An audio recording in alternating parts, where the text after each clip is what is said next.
Hello and welcome to the channel, or welcome back to the channel. My name is Johan and I'm a Dutchie, and I want to learn about life and living in Australia because it's way down there, down under, and it's hard for me to get there because I'm afraid of flying. So by watching YouTube videos, I want to learn how it is to live in Australia. And I did a lot in the last couple of weeks, every aspect of what I know about Australia, I want to learn about. But I was planning to do something today about the sport, and I was looking up some rugby video about explaining rugby. And then I came something like, it's called the Barassi Line. And I wondered, what the is the Barassi Line? And then I see Australia's great sporting divide. And if I'm looking up right there, if I don't move the mouse, I see the Barassi Line explains when on one side a blue AFL, almost, let's say, I dare to say 75% AFL and 25% of NRL, if I'm correct. So the green one. So what is this? Why is Australia divided if we're talking about sport? Because it's a sporting divide. So let's dive into it. Let's take a look what this is. I'm very curious.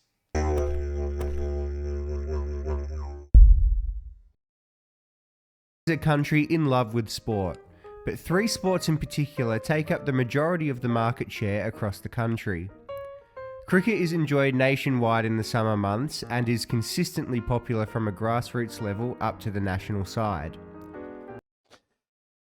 Yeah, this cricket, I guess it's brought over from England, Great Britain, by the time that they colonized Australia, so I guess it's brought over from England down to Australia. But in the winter, there is a significant divide between popular sports that not only affect the sporting landscape of Australia, but also affect Australia's culture as a whole.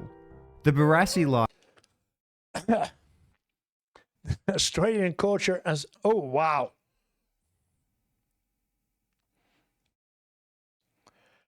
And marks the geographical divide between Australia's two popular winter sports. Australian rules football.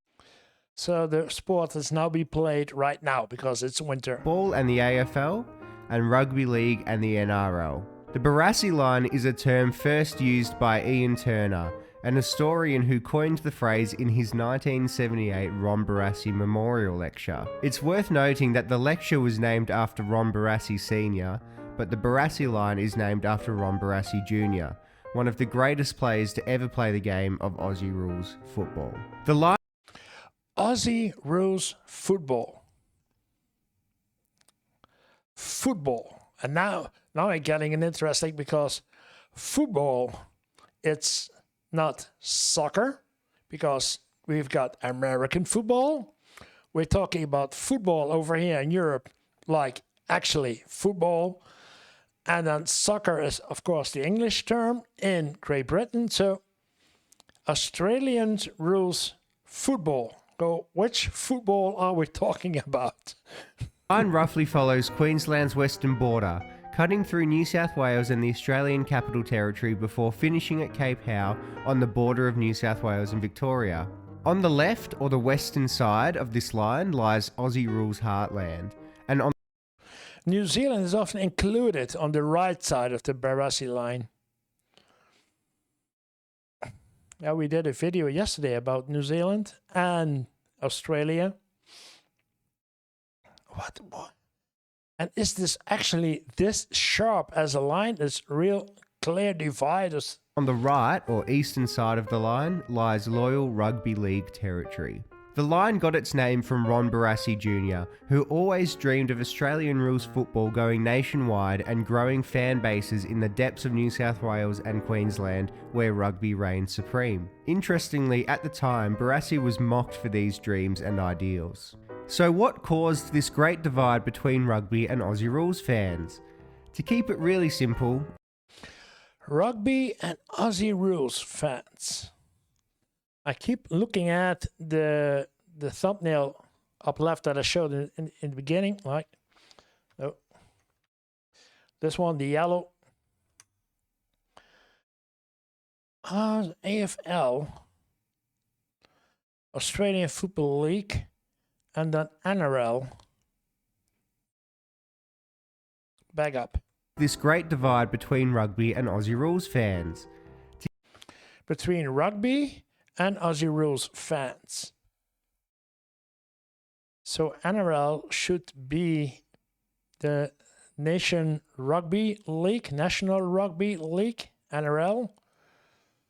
Like it's over here, NRL, rugby, and Australian Football League is on the other part as AFL, Australian rules. To keep it really simple, Aussie rules was a sport invented in Melbourne in 1859.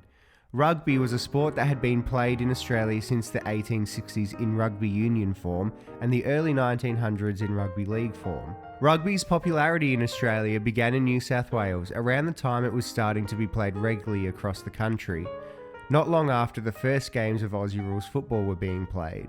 Why am I telling you all this history? Well, it's important to give context to the intense rivalry that has long existed between New South Wales and Victoria, and more specifically, the bitter but banterous rivalry between the cities of Melbourne and Sydney. The rivalry has always been petty and divisive, so petty and divided. Oh, okay. much so that Aussie folklore suggests that one of the reasons the capital was moved from Melbourne was because Sydney couldn't stand it being there, so the neutral city of Canberra was decided to be the new capital.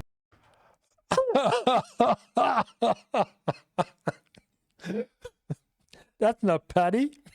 So while the game of Australian rules football grew throughout the states of Tasmania, Western Australia and South Australia, Sydney scoffed at the idea of playing a sport invented in Melbourne and argued that the British invented rugby union, eventually becoming rugby league, was the way to go.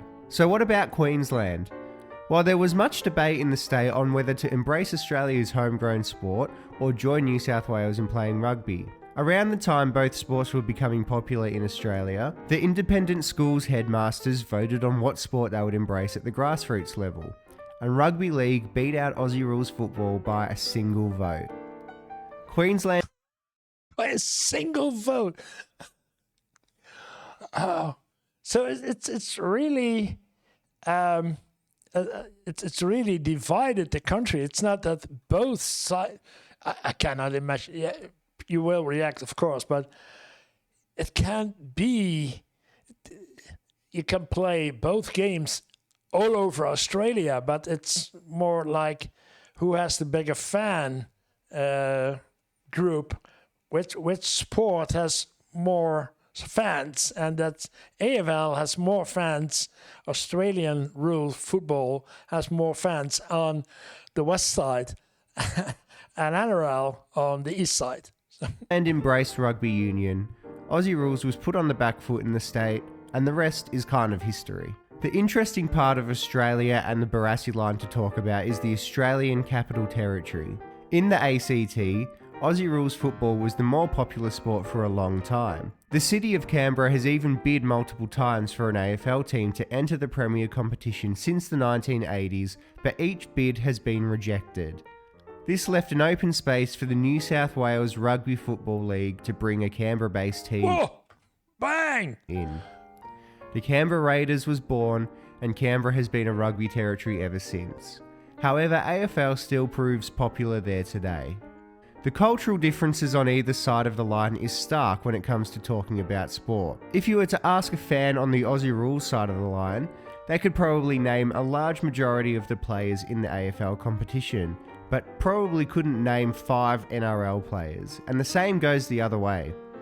I actually saw this personally when I went to Newcastle, which is in New South Wales, a couple of months ago.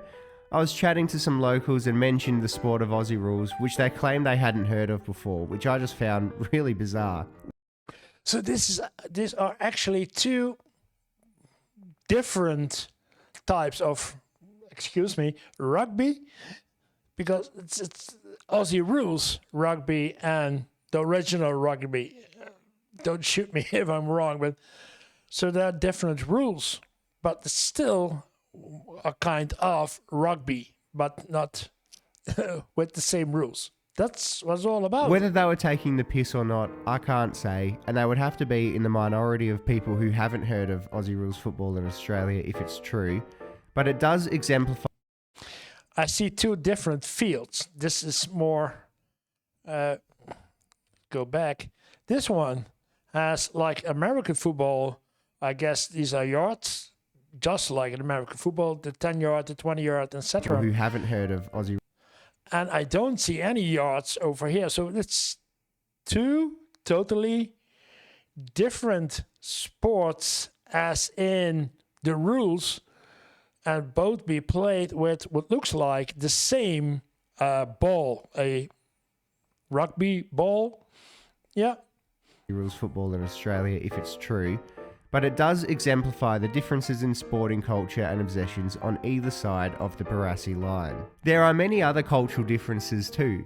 Membership of your football club is a huge part of supporting your team in the AFL, whereas NRL have very little members compared to their AFL counterparts, just because that isn't an integral part of their culture. NRL games are still often played at smaller suburban grounds, so watching games on TV is a much bigger part of NRL culture compared to the massive central AFL venues that fans flock to watch their team play each week. A lot of the cultural differences come down to a combination of geographical location and the various governing bodies that have shaped both major leagues over the years. These cultural differences also affect the wider cultural differences between the two cities as well. Things like nightlife and socialising reflect the differences in the way that people from Melbourne and people from Sydney take in their sport as a whole. But how do they compare against each other? And has either sport had success venturing across the Barassi Line? Well, the AFL in 2022 had an average live attendance of 32,620 people per game, which dwarfs the NRL's average of 17,121 per game. This again reflects the culture that AFL has around going to watch games live and the fact that the game itself lends itself to watching it live. The membership base reflects a similar story. 1.2 million members across 18 AFL teams compared to 320,000 members across their 17 teams in the NRL. Wow. Even if it's on the east side of Australia where a lot of people live, Australians live, and the AFL is more on the west side and the middle, the outback, the side of, and they still have more members. Okay. But this also reflects the difference in membership culture and shouldn't be used as solid evidence. Grassroots participation reflects similar statistics, with Aussie rules having more than twice the number of junior players than Rugby League across the country. But the TV ratings is where the NRL comes out on top, with 118 million viewers across the 2022 season compared to the AFL's 106 million. Yeah, on top, but not that much. It's not the difference between the membership, 1.2 million and 320,000. While not crucial, it is important to factor in that the NRL also contains a team from New Zealand, which does give it a larger potential pool of viewers from the sport. So both major competitions have success in different measurements of what success is to a sporting competition. But let's finally look at how both leagues have crossed into the His shirt is totally ripped up. hostile territory on the other side of the line. The AFL currently has 4 teams on the other side of the Barassi Line, while the NRL has 1 team in the AFL side. So there is a crossover, but not that much. 4 versus 1.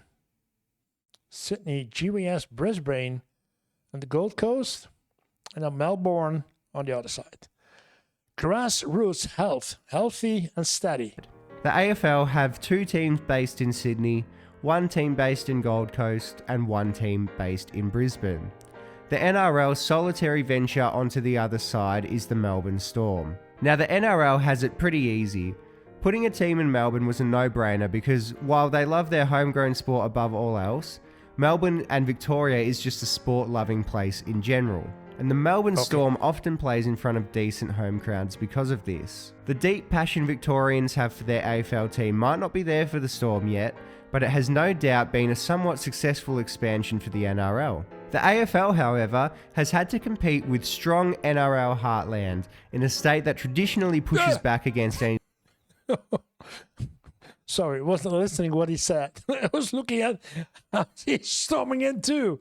Compete with strong NRL heartland in a state that traditionally pushes back against anything Victorian, and a state that has bled rugby for many years. The Sydney Swans and Brisbane Lions are aided in their support due to the fact that both teams were originally based in Victoria in some form and ended up being an interstate team for various reasons. So both boast a strong Victorian fan base. They also have solid fan bases in their home cities where they often pack decent crowds in to watch games. The Sydney Swans were even shown in a recent survey as the most supported sports team in Australia, although this is likely due to NRL fans choosing the Swans as their AFL team, just if they had to have one. The GWS Giants and Gold Coast Suns, however, have rather different stories.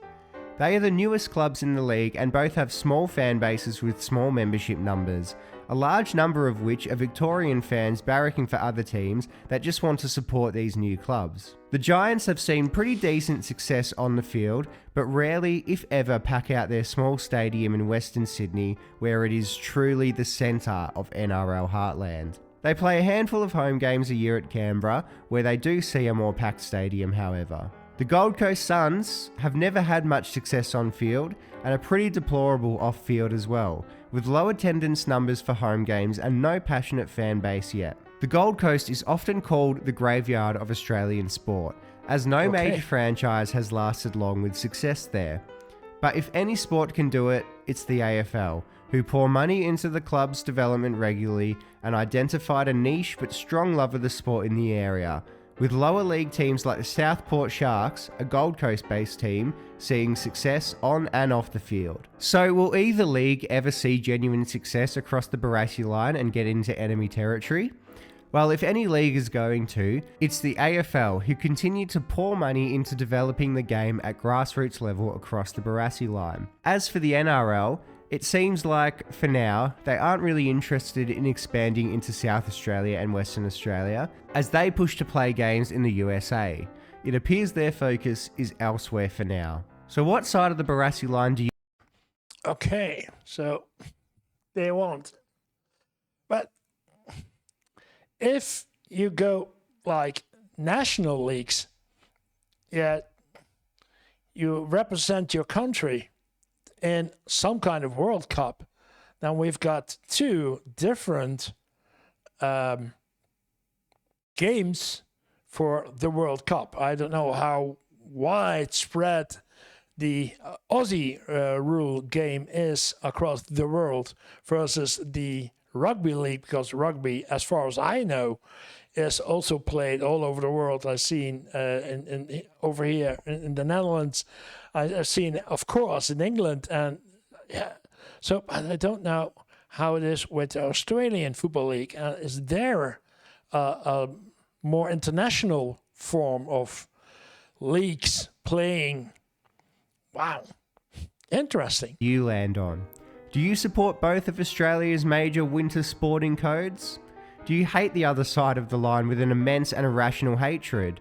Or do you just love seeing sport as a whole growing throughout Australia? Let me know in the comments below, and I'll see you in the next video. Oh, it's still... Okay, there's more to come, but he says, I'll see you in the next video. Why?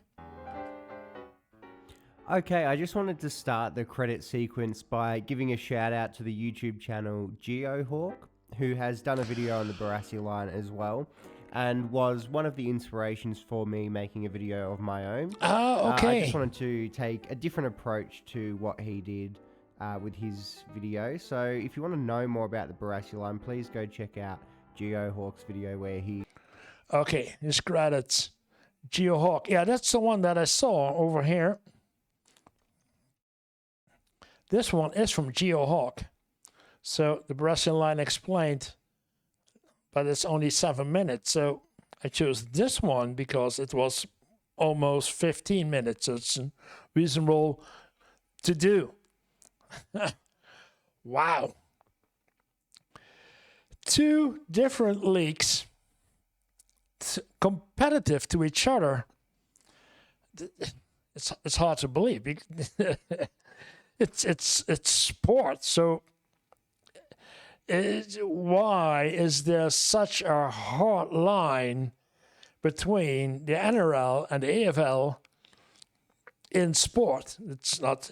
We are one and we are Australia, but why is this? Because we play.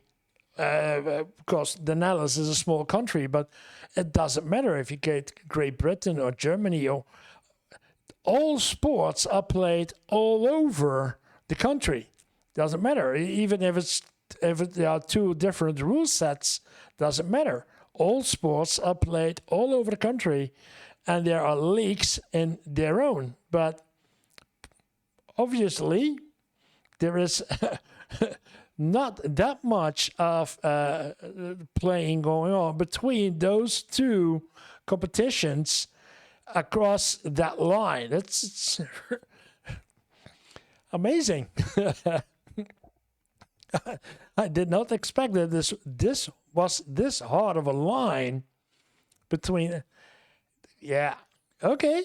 Well, more about the culture, about living in Australia. So let me know in the comments if I can find a better video about both sports better explained, so that I really understand what is the difference between the Australian rules, Football League, and the National Rugby League, NRL and AFL. That would be greatly appreciated. There is a form in the description of the video that you can post in suggestions that I can look at if we're talking about the differences between both leagues. Wow. Okay. Thank you for watching together with me. And if you want to see more of my videos, then this is a good place to start with. And otherwise, it would be really appreciated if you hit the subscribe button. Thank you for watching, and see you in the next Australian video.